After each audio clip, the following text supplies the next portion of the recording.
Hello friends, this is the second part of Hindi काव्य खंड कक्षा 10 का चैप्टर नंबर 4 है बिहारी सतसई के दोहों से, जिसमें हम लोग देखने वाले हैं पद्यांशों का संदर्भ सहित व्याख्या। पहला प्रश्न पूछा जा रहा है कि यहाँ पे मेरी भव बाधा हरो राधा नागर सोई जा तनिकी झाई परे श्याम हरित दुति होए। उससे पहले हमको ध्यान में रखना है जो यहाँ पे कुछ कठिन शब्द रहते हैं उनका हम अर्थ जानेंगे। भव का अर्थ होता है यहाँ पे बाधा होती है, सांसारिक भव बाधा का अर्थ होता है सांसारिक दुख। हरो का अर्थ होता है दूर करो। नागरी मतलब होता है चतुर। वेरी इंपॉर्टेंट पॉइंट है, नागरी बोले या नागर बोले, ये दोनों पॉइंट चतुर के लिए यहाँ पे इस्तेमाल किया गया है। झाई परे का अर्थ होता है प्रतिबिंब या झलक पड़ने पर। श्यामु का अर्थ होता है श्री कृष्ण।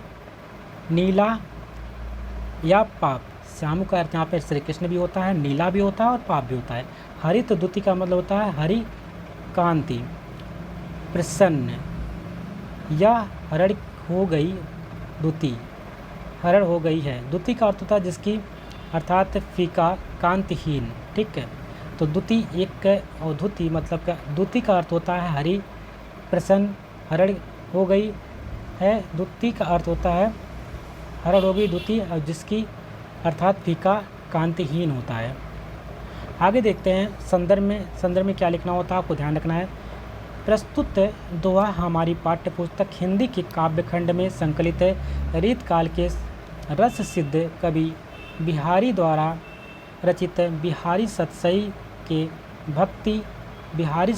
भक्ति शीर्षक से अवतरित है। तो ध्यान में रखेंगे जो हमारी पाठ्य पुस्तक हिंदी, जहाँ पे आपको डैश इन्वर्टेड कामा लगाना है और उसके बाद रेतकालीन रस सिद्ध कवि द्वारा रचित बिहारी सतसई के भक्ति शीर्षक से अवतरित है। आपको ध्यान रखना है जो अगले जितने भी दोहे आएंगे उसके जो संदर्भ रहेंगे सेम रहेंगे, एज इट इज सेम आपको लिख लेना है, नोट डाउन कर लेना है। प्रसंग आगे हो सकते हैं, चेंज हो सकते हैं, तो प्रसंग हम बताएंगे। प्रसंग में लिखेंगे कवि ने अपने ग्रंथ में प्रारंभ में राधा जी की वंदना की है।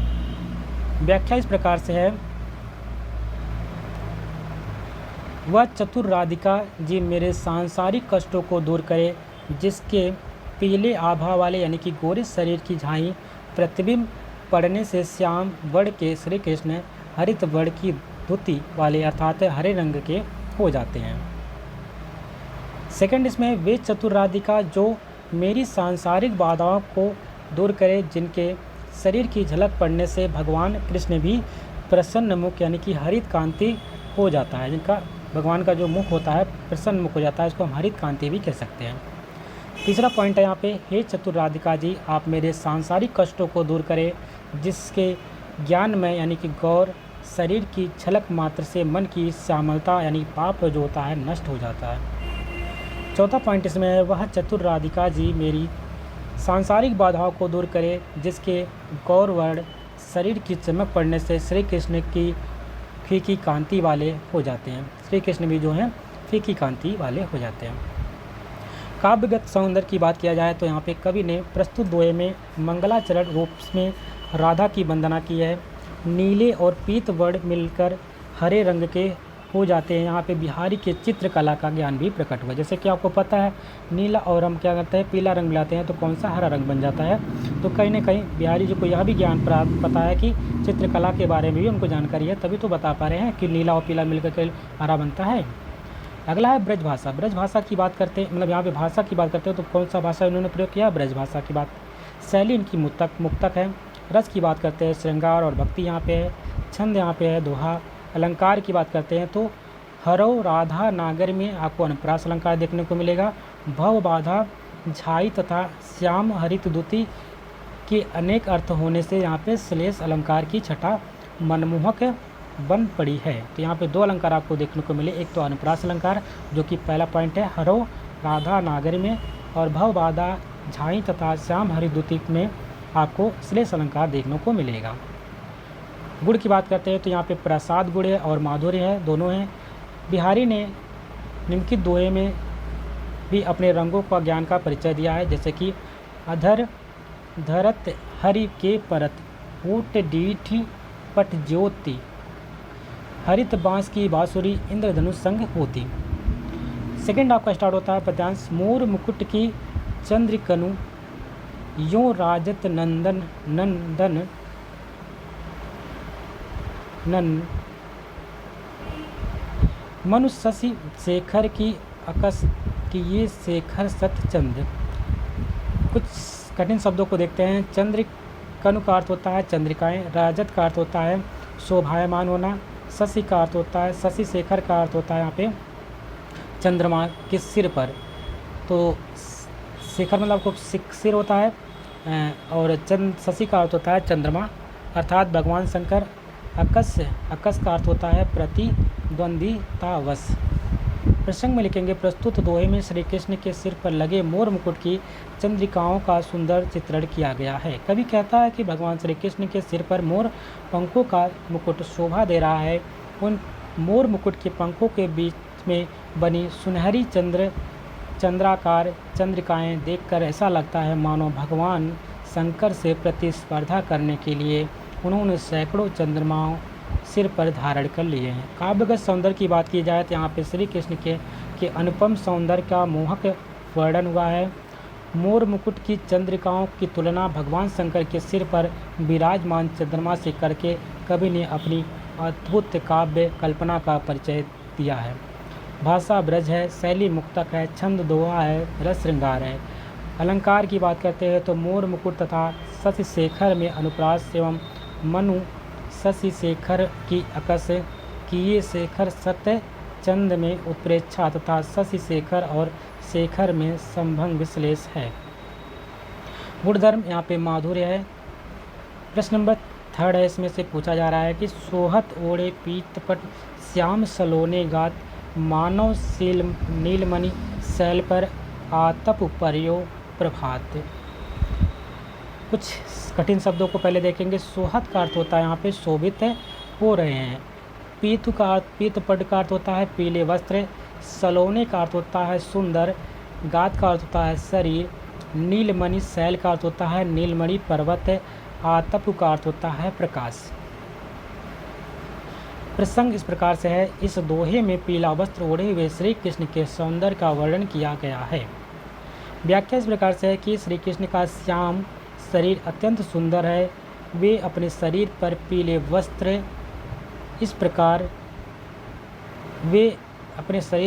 वस्त्र पहने इस प्रकार शोभा पा रहे हैं मानो नीलमणि के पर्वत पर प्रातःकाल की पीली पीली धूप पड़ रही हो।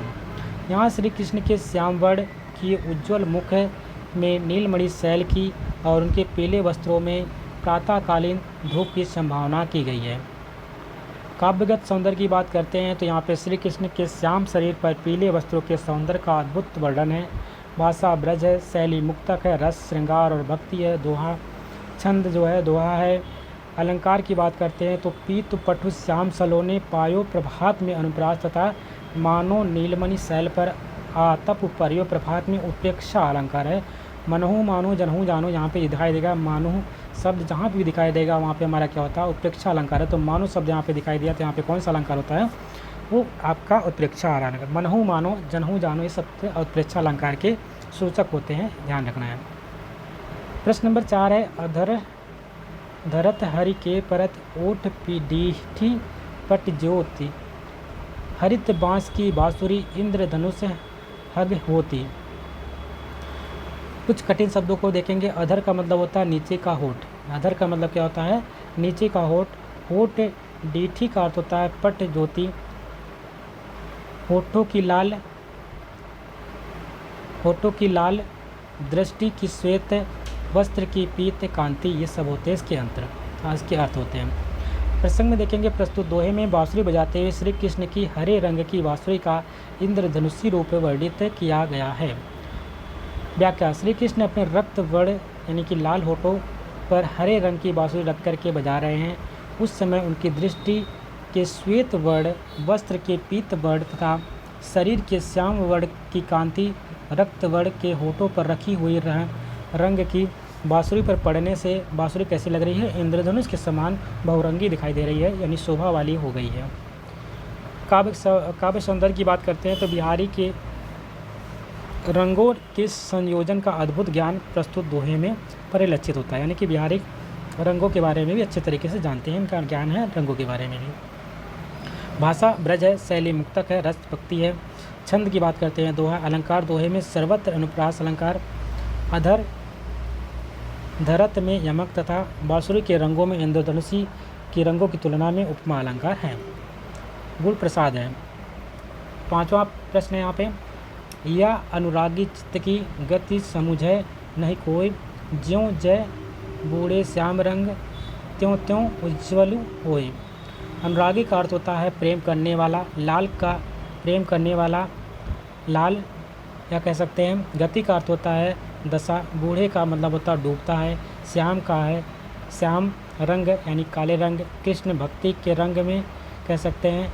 और उज्ज्वलु का अर्थ होता है पवित्र या सफ़ेद। प्रसंग की बात करते हैं तो प्रस्तुत दोहे में कवि ने बताया है कि श्री कृष्ण के प्रेम से मन की मलिनता एवं कलुषता दूर हो जाती है। व्याख्या, कवि का कहना है कि हे कृष्ण, कवि का कहना है कि श्री कृष्ण से प्रेम करने वाले मेरे मन की दशा अत्यंत विचित्र है। इसकी दशा को कोई नहीं समझ सकता है, क्योंकि प्रत्येक वस्तु काले रंग में डूबने पर काली हो जाती है। श्री कृष्ण भी श्याम वर्ण के हैं, किंतु कृष्ण के प्रेम में मग्न यह मेरा मन जैसे जैसे श्याम रंग यानी कृष्ण की भक्ति ध्यान आदि में मग्न होता है, वैसे वैसे श्वेत पवित्र हो जाता है।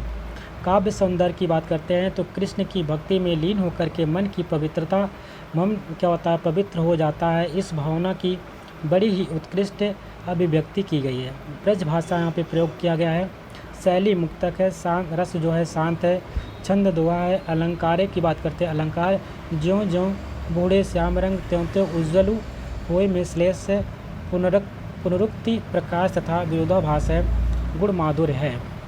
प्रश्न नंबर 6 है, तो लघु या मन सदन में हरि हृदय कहीं बाट, बिकट जटेल जो लघु निपट खुटे न कपट कपाट। उत्तर में लिखेंगे हम लोग, कुछ शब्द देखेंगे जिसके अर्थ पहले हैं। मन का अर्थ होता है सदन, मन सदन का अर्थ होता है मन रूपी घर। बाट का अर्थ होता है मार्ग। जटे का अर्थ होता है जड़े हुए। तो लघु का अर्थ होता है तब तक। जो लघु का अर्थ होता है जब तक। निपट का अर्थ होता है अत्यंत। हृदय का अर्थ होता है खुलेंगे। कपाट का अर्थ होता है कपट रूपी किवाड़। इस दोहे में कवि ने श्री ईश्वर की हृदय में बसाने के लिए कपट का त्याग करना आवश्यक बताया है। व्याख्या इस प्रकार से कविवर बिहारी का कहना है कि इस मनरूपी घर में तब तक ईश्वर किसी मार्ग से प्रवेश कर सकता है जब तक मनरूपी घर में दृढ़ता से बंद हुए कपट रूपी किवाड़ पूरी तरह से नहीं खुल जाते, अर्थात हृदय में कपट निकाल देने पर ही हृदय में ईश्वर का प्रवेश व निवास संभव है। काव्यगत सौंदर्य, ईश्वर के प्रति निर्मल मन से ही ईश्वर की प्राप्ति निर्मल मन से ही संभव है। इस भावना की कवि ने यहाँ उचित अभिव्यक्ति की है। भाषा ब्रज है, शैली मुक्तक है, रस भक्ति। छंद दोहा है। अलंकार मन सदन, कपट कपाट में रूपक तथा अनुप्रास अलंकार है। गुण प्रसाद है। जगतु जनायो जिहि सकलु, सो हरि जान्यो नाही, ज्यों आखिनु सब देखी आखिन न देखी जाहे। जनायो का अर्थ होता है ज्ञान कराना, उत्पन्न किया कह सकते हैं। सकलु का अर्थ होता है संपूर्ण। जान्यो नाही का अर्थ होता है नहीं जानना, याद नहीं किया। प्रसंग इस प्रकार से, इस दोहे में कवि बिहारी ने ईश्वर भक्ति करने की प्रेरणा दी है। कवि कहते हैं कि व्याख्या में लिखेंगे, कवि का कथन है कि जिस ईश्वर ने तुम्हें समस्त संसार का ज्ञान कराया है उस ईश्वर को तुम नहीं जान पाए। जैसे आँखों में सब कुछ देखा जा सकता है परंतु आँखें स्वयं अपने आप को नहीं देख सकती हैं।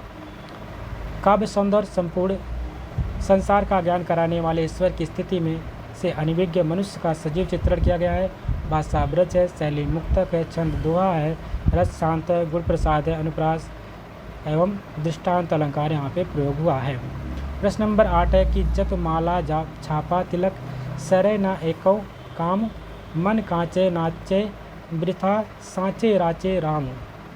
जप का अर्थ होता है मंत्र जपना, माला का अर्थ है माला फेरना, छापा का अर्थ है चंदन का छापा विशेष प्रकार का टीका या लगाना, तिलक का अर्थ होता है तिलक लगाना, श्रेय का मतलब पूरा होता है, सिद्ध का अर्थ होता है पूरा होता है या सिद्धि होता है, एको काम का अर्थ होता है एक भी काम, मन कांचे मतलब कच्चे मन वाला, नाचे भटकता नाचे का अर्थ होता है भटकता रहता है, राचे का अर्थ होता है प्रसन्न होते हैं।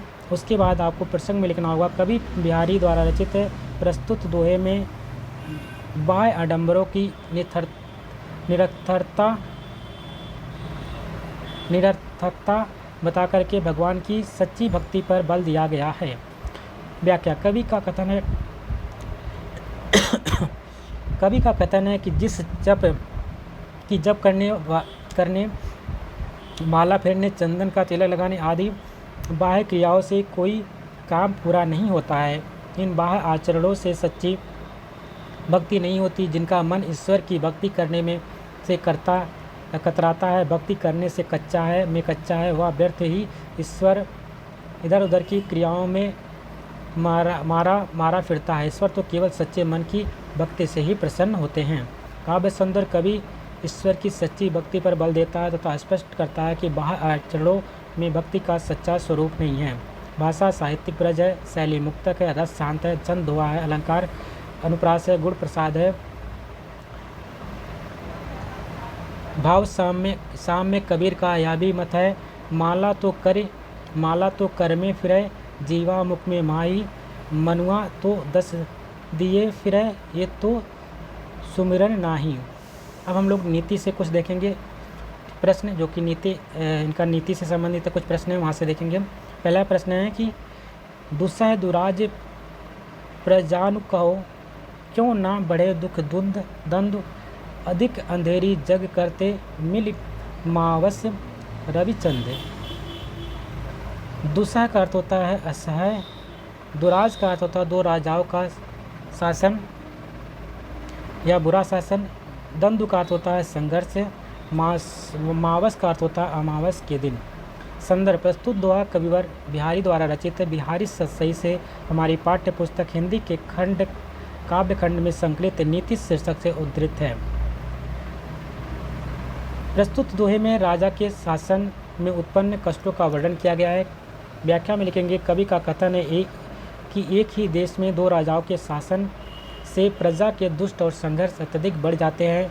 दोहरे शासन में प्रजा उसी प्रकार दुखी हो जाती है जिस प्रकार से अमावस्या की रात में सूर्य और चंद्रमा एक ही राशि में मिलकर संसार को गहन अंधकार में से पूर्ण कर देते हैं। काव्यगत सौंदर्य की बात करते हैं तो अमावस्या की रात को सूर्य और चंद्रमा यानी कि दो राजा एक ही राशि में आ जाते हैं। ऐसा सूर्य ग्रहण के समय होता है या कवि के ज्योतिष ज्ञान का भी परिचायक है।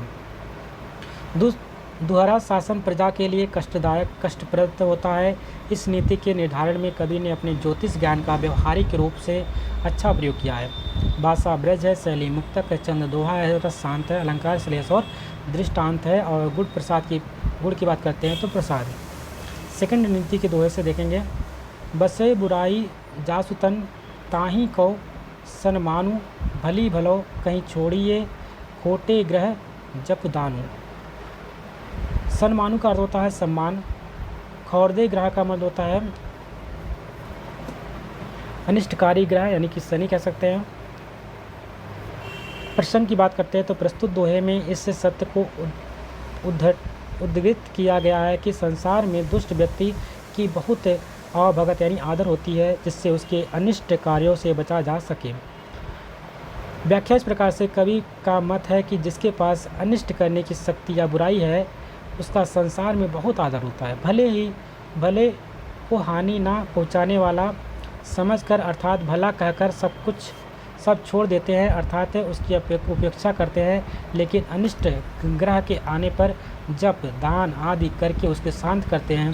तात्पर्य यह है कि जिसमें बुराई या दुष्टता होती है लोग उसी का सम्मान करते हैं। काव्यगत सौंदर्य की बात करते हैं तो कवि ने अनिष्ट यानी ग्रहों से के आने पर जप दान आदि से उन्हें शांत करने के कार्यों के माध्यम से इस यथार्थ का सुंदर चित्रण किया है कि लोग दुष्ट लोगों का सम्मान भयवश करते हैं। भाषा है ब्रज, शैली है मुक्तक, छंद है दोहा, रस है शांत। गुण की बात करते हैं तो प्रसाद यहाँ पे है, व्यंजना से ओज भी है। अलंकार बसे बुराई में अनुप्रास अलंकार, भलो भलो में पुनरुक्ति प्रकाश है तथा खोटे ग्रह का उदाहरण देने के कारण यहाँ पे दृष्टांत है। भाव सम की बात करते हैं तो महाकवि गोस्वामी तुलसीदास ने भी ऐसे ही विचार अपने काव्य में व्यक्त किए हैं। डेढ़ जन सब बंद काहूँ, बक्र चंद्र माही ग्रसई न राहु। नर की अरु नल नीर की गति एक करी जोड़, जे तो नीचे हैं चले ते तो ऊंचे होए। नल का अर्थ होता है नल, नीर का अर्थ होता है नल की जल, जोई का अर्थ होता है देखो, जेतो का अर्थ होता है जितना, तेतु का अर्थ है उतना। प्रस्तुत दोहे में बताया गया है कि मनुष्य जितना नम्र होता है उतना ही ऊपर उठता है। व्याख्या में लिखेंगे कविवर बिहारी का कथन है कि मनुष्य की और नल के जल की समान स्थिति होती है। जिस प्रकार से नल का जल जितना ही नीचे बहता है उतना ही ऊंचा उठता है, उसी प्रकार मनुष्य जितना नम्रता का व्यवहार करता है उतनी ही अधिक उन्नति होती है। इस प्रकार से मनुष्य और नल का पानी जितना नीचे होकर के चले उतना ही ऊंचे उठते हैं। काव्यगत सौंदर्य की बात करते हैं तो मनुष्य नम्रता से उन्नति करता है। यहाँ विनम्रता से महान बनने की रहस्य का कुछ समझाया गया है। भाषा ब्रज है, शैली मुक्तक है, शांत रस है, दोहा है, छंद। गुण प्रसाद है। और 7वां पॉइंट है अलंकार नर की डैश करी जोई में उपमा, जे तो नीचों ऊंचों होई में विरोधाभास। जो दो वस्तु नल नीर और नर का एक समान धर्म होने के कारण दीपक तथा गति नीचों ऊंचों में श्लेष का मंजुल दृष्टव्य है। चौथा प्रश्न है यहाँ पे बढ़त संपत्ति सलीलु, मन सरोज बढ़ी जाए, घटत घटत सु ना फिरी, घटे बरु समूल कुमिलाई। संपत्ति का अर्थ होता है यहाँ पे संपत्ति, सलीलु का अर्थ होता है धनरूपी जल, मन सरोज का अर्थ होता है मनरूपी कमल, बरु का अर्थ होता है चाय, समूल का अर्थ होता है जड़ सहित, कुंभलाई का अर्थ होता है मुरझा जाता है। प्रसंग में लिखेंगे प्रस्तुत दोहे में कवि ने धन के बढ़ने का मन पर पड़ने वाले प्रभाव का वर्णन किया है। कवि का कथन है कि धन रूपी जल के बढ़ जाने के साथ मन रूपी कमल भी बढ़ता चला जाता है, किंतु धन रूपी जल के घटने के साथ साथ मन रूपी कमल नहीं घटता है, अपितु समूल नष्ट हो जाता है। अर्थात धन के बढ़ जाने से मन की इच्छाएं भी बढ़ जाती है, परंतु धन के घट जाने से मन की इच्छाएं नहीं घटती हैं। तब परिणाम यह होता है कि मनुष्य यह सह नहीं पाता और दुख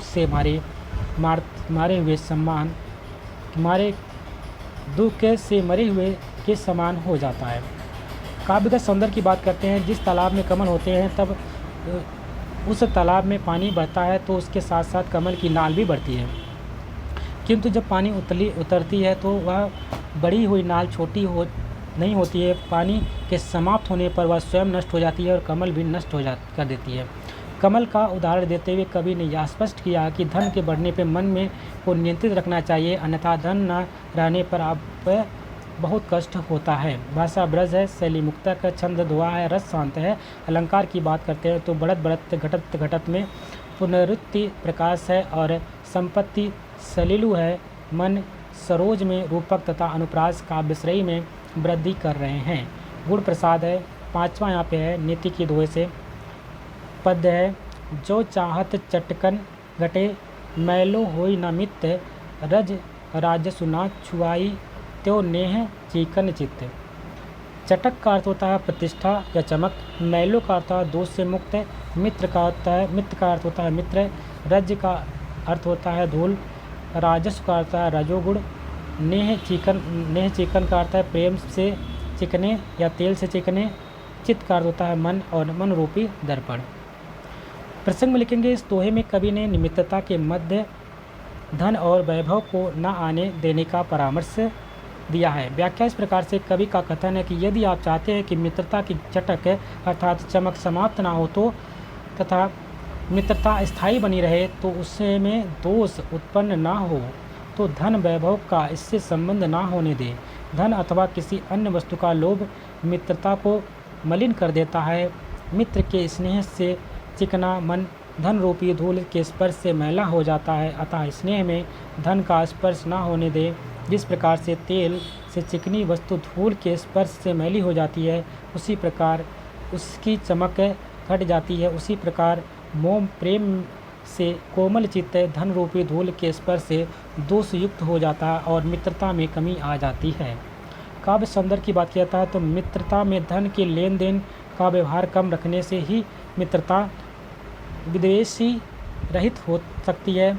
चित्त की निर्मलता को बनाए रखने के लिए प्रेम रूपी तेल और धन रूपी तेल को जो प्रवृत्ति मूलक उपमा दी गई है, उसमें कवि के कथन को अत्यधिक कलात्मक एवं प्रभाव बोधपादक बना दिया है। भाषा ब्रज है, शैली मुक्तक है, रस शांत है, छंद दोहा है, अलंकार रूपक अनुप्रास एवं श्लेष अलंकार है। गुण की बात करते हैं तो प्रसाद है। छठा यहाँ पे नीति का पद है, बुरी बुझाई ज्यों तजे त्यों चित खरौ डरातु जो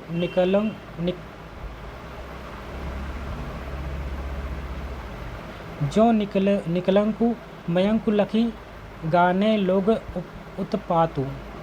खरौ का अर्थ होता है बहुत अत्यधिक, निकलंकु का अर्थ होता है कलंक रहित है, मयंकु का अर्थ होता है चंद्रमा, गने का अर्थ होता है गिरने लगते हैं, उत्पात का अर्थ होता है अमंगल। इस दोहे में कवि ने बताया है कि यदि दुष्ट व्यक्ति अचानक अपनी दुष्टता छोड़ दे तो सदा अमंगल की संभावना बनी रहती है। कविवर बिहारी का कथन है, यदि दुष्ट व्यक्ति सहसा अपनी दुष्टता छोड़कर अच्छा व्यवहार करने लगे तो उससे चित्त अधिक भयभीत होने लगता है। जैसे चंद्रमा को कलंकित देखकर लोग अमंगल सूचक मानने लगते हैं। तात्पर्य यह है, जिस प्रकार चंद्रमा का कलंकित होना असंभव है, उसी प्रकार दुष्ट व्यक्ति का एक दुष्टता त्याग करना भी क्या होता है, त्यागना भी असंभव है। काव्यगत की बात करते हैं, सौंदर्य की बात करते हैं तो ज्योतिष सिद्धांत के अनुसार निष्कलंक चंद्रमा दिखाई देने से संसार में उपद्रव की आशंका होने लगती है। यह दोहा बिहारी के ज्योतिष गान का परिचायक है। दुष्ट व्यक्ति से के अच्छे व्यवहार करने पर भी उससे सावधान रहना चाहिए। भाषा ब्रज, शैली मुक्तक, रस शांत, छंद दोहा, अलंकार बुरी बुराई में अनुप्रास, चंद्रमा का उदाहरण देने से में दृष्टांत। गुण प्रसाद है। सातवां है, स्वार्थु सुकृतु ना श्रम वृथा, देख विहंग विचारी, बाजी पराए पानी परी, हूँ पच्छीनु ना मारी। स्वार्थु का अर्थ होता है स्वार्थी, सुकृतु का अर्थ होता है पुण्य कार्य, श्रम वृथा का अर्थ होता है व्यर्थ को परिश्रम, विहंग का मतलब होता है पक्षी, बाजी का अर्थ होता है बाज पक्षी, राजा जय सिंह का या कह सकते हैं पानी का अर्थ होता है हाथ, पच्छीनु का मतलब पक्षियों को, अपने पक्ष वालों को कह सकते हैं। प्रसंग की बात करते हैं। इस दोहे में कवि ने अन्योक्ति के माध्यम से अपने आश्रयदाता राजा जय सिंह को समय पर चेतावनी दी है। इस दोहे में उसे हिंदू राजाओं पर आक्रमण न करने के लिए अन्योक्ति द्वारा सचेत किया गया है। व्याख्या है, हे बाज, तू अपने मन में अच्छी तरह सोच विचार कर देख ले कि तू शिकारी के हाथ में पड़कर अपनी जाति के पक्षियों को मारता है, जिससे ना तो तेरा स्वार्थ है ना यह अच्छा कार्य है। तेरा श्रम भी व्यर्थ ही जाता है, क्योंकि तेरे परिश्रम का फल तुझे ना मिलकर तेरे मालिक को प्राप्त होता है। तो दूसरों को हाथ की कठपुतली बनकर अपनी जात के पक्षियों का वध कर रहा है। अब तू मेरी सलाह मानकर अपनी जात के पक्षियों का वध मत कर। हे राजा जय सिंह, तू विचार कर देख ले कि तू बाज पक्षी की तरह अपने शासक औरंगजेब के हाथ की कठपुतली बनकर अपने साथी इन हिंदू राजाओं पर आक्रमण कर रहा है। इस कार्य को करने से तेरे स्वार्थ की पूर्ति नहीं होगी, जीता हुआ राज्य तुझे नहीं मिलता। युद्ध में राजाओं का वध करना कोई पुण्य का कार्य नहीं है। तुम्हारे श्रम का फल तुम्हें ना मिलने से तुम्हारा श्रेय श्रेय व्यर्थ हो जाता है, इसलिए तो औरंगजेब के कहने से अपने पक्ष के हिंदू राजाओं का पर आक्रमण करके उसका वध मत कर। काव्यगत सौंदर्य की बात करते हैं तो राजा जय सिंह ने अंग्रेजों औरंगजेब से कहने पर अनेक हिंदू राजाओं के विरुद्ध युद्ध किया था। उन दोनों में यह तय था कि जीता हुआ राज्य तो औरंगजेब का होगा, पर विजित राज्य के लूट में मिला हुआ धन राज जय सिंह का, अतः उसे चेतावनी देना उसके आश्रित कवि बिहारी का कर्तव्य है। यहाँ बाजपक्षी जयसिंह का, शिकारी औरंगजेब का तथा पक्षी अपने पक्ष के हिंदू राजाओं का प्रतीक है। यहाँ दोहा इतिहास की वास्तविक घटना पर आधारित होने के कारण विशेष महत्व रखता है। भाषा जो है ब्रज है, शैली मुक्तक है, रास शांत है, छंद दोहा है। अलंकार की बात करते हैं तो बाज पक्षी के माध्यम से राजा जयसिंह को सावधान किया गया, अतः यहाँ पे अन्योक्ति अलंकार है। पक्षीणु के दो अर्थ होते हैं, एक तो पक्षी और दूसरा पक्ष वाले होने से यहाँ पे श्लेष अलंकार है। गुण प्रसाद है एवं ऊर्जा, शब्द शक्ति अभिधा लक्षणा एवं व्यंजना तीनों देखने को मिल रही है। इसी के साथ आपका जो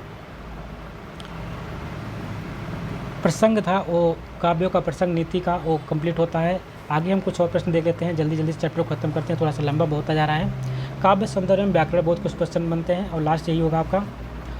प्रश्न नंबर 1, निम्नलिखित पंक्तियों में प्रयुक्त अलंकार को पहचान करके नामित तथा स्पष्टीकरण भी दीजिए। पहला यहाँ पे जा तन की झाई परे श्याम हरित दुती होय।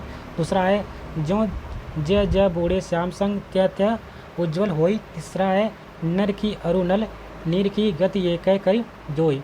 जे तो नीचे हैं चले ते तो ऊँचे होई।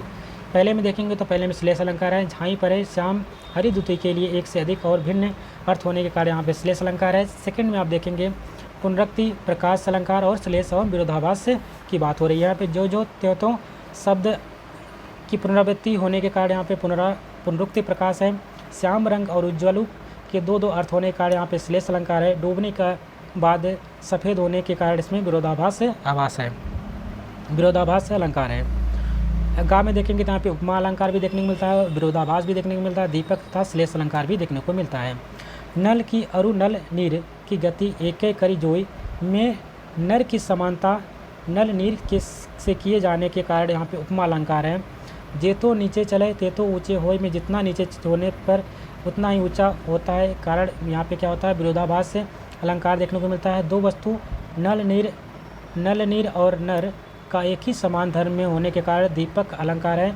नीचो यानी नीचा तथा पतन का ऊंचा और ऊंचा तथा उत्थान को दो अर्थ यहाँ पे देखने को मिलने इसके कारण यहाँ पे श्लेष अलंकार आपका है। प्रश्न नंबर 2 है, निम्नलिखित पंक्तियों में कौन सा छंद है, उदाहरण सहित आपको समझाना है। तो लघु या मन सदन में हरि आवे किहीं बाट बिकट जटे जो लघु निपट कुटय ना कपट कपाट। इन पंक्तियों में दोहा छंद है, ध्यान रखें क्या है दोहा छंद है, क्योंकि प्रथम और तृतीय चरण में आपको पता है 13 मात्राएं होती हैं, द्वितीय और चतुर्थ चरण में यहाँ पे 11 मात्राएं होती हैं। प्रश्न नंबर 3 है,